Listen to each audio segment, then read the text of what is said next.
Selamat siang, selamat sore, dan selamat malam buat kita semuanya. Saya Apri, saya akan mempresentasikan tentang kedatangan kerajaan.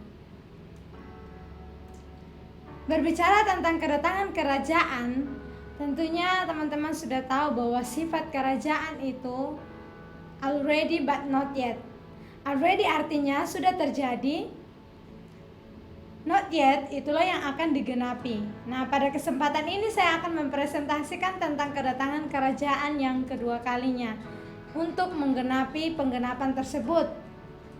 Nah, kerajaan Allah di dalam eskatologis adalah masa kedatangan Allah yang kedua kalinya untuk menggenapi janjinya akan kesempurnaan hidup di bawah pemerintahannya.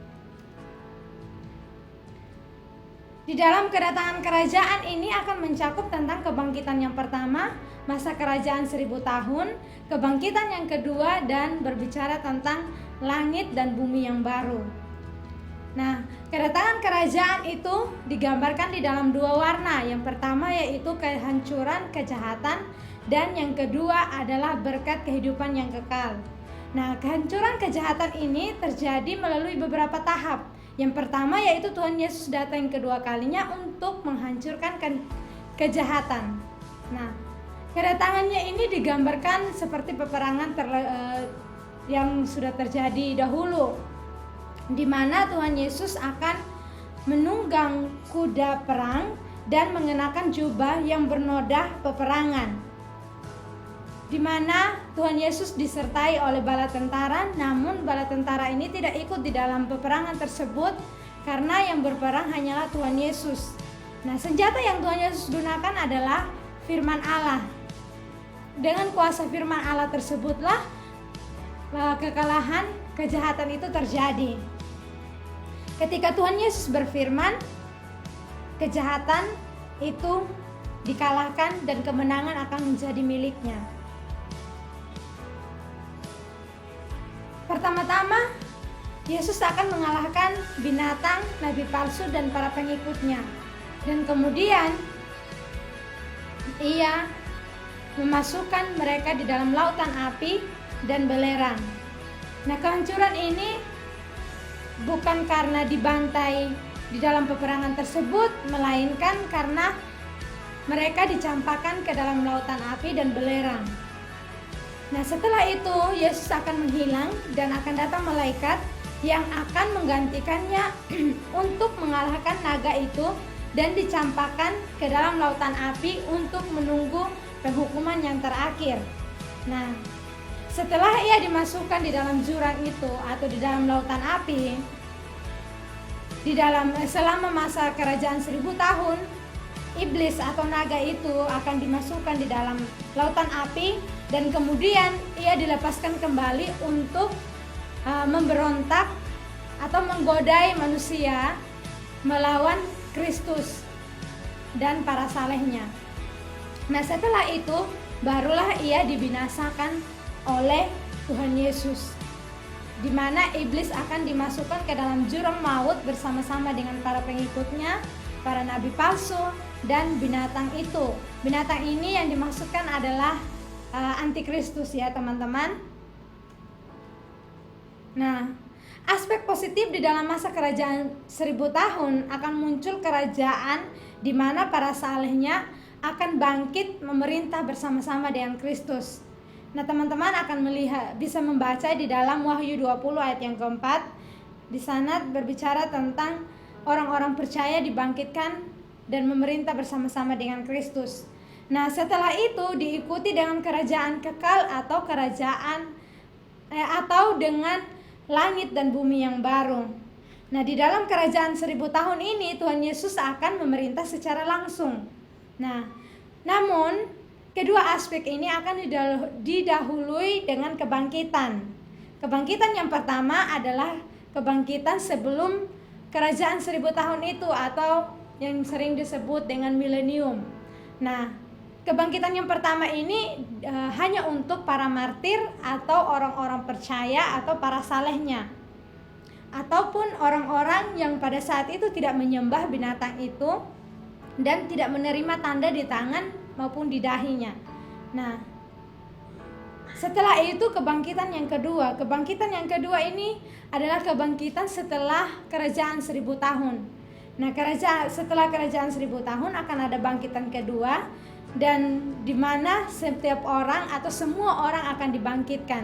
Karena di kebangkitan yang pertama tadi hanya kebangkitan sebagian, hanya orang percaya ya teman-teman, sehingga tidak semua orang dibangkitkan sebelum masa kerajaan 1000 tahun itu berakhir. Nah, setelah masa kerajaan 1000 tahun, semua orang mati akan dibangkitkan untuk menghadap tahta putih untuk dihukum. Nah, penghukuman ini dilakukan berdasarkan perbuatan ataupun kitab kehidupan atau hubungan mereka dengan Kristus. Jadi kebangkitan yang kedua atau penghukuman ini tidak digunakan kepada diuntukkan untuk kebangkitan orang-orang yang bangkit di kebangkitan pertama, tetapi ini hanya untuk mereka yang bangkit di kebangkitan yang kedua.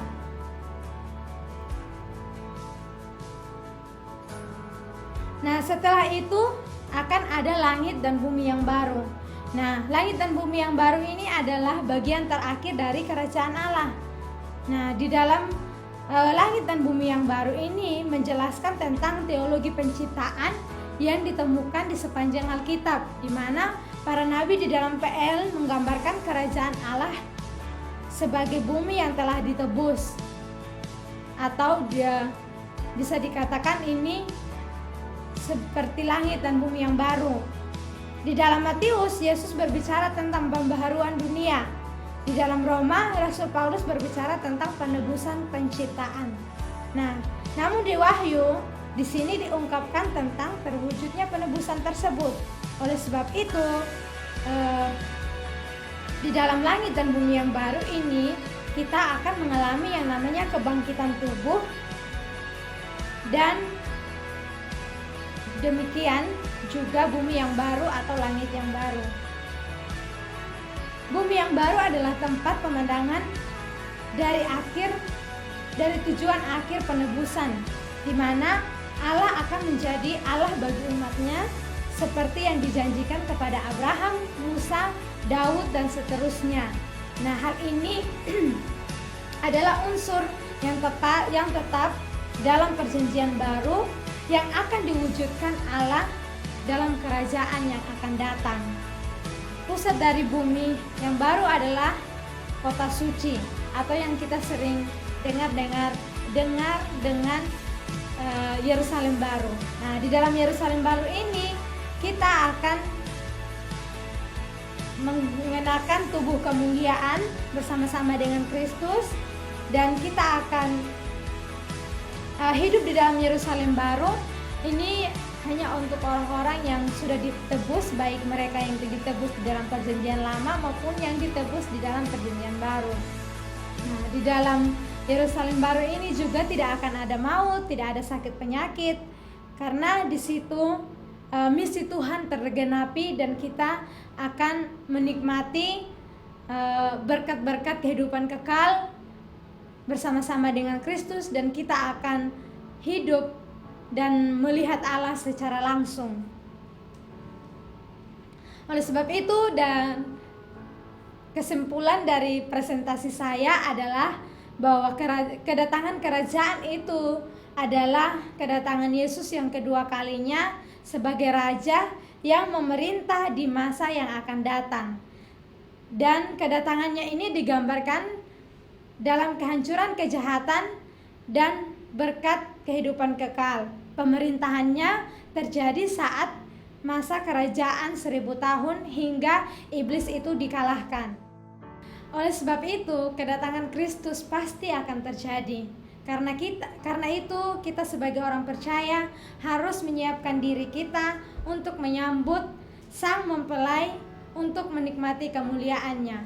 Nah, masa-masa kedatangan Tuhan juga adalah masa pengujian iman bagi kita orang-orang yang percaya. Karena itu, orang-orang percaya harus berfokus pada hal-hal kerajaan Allah, bukan pada hal-hal duniawi. Orang percaya harus siap menyangkal dirinya dan berfokus pada kemuliaan Tuhan yang akan dinyatakan di akhir zaman nanti. Terima kasih, itu saja presentasi saya. Tuhan Yesus memberkati.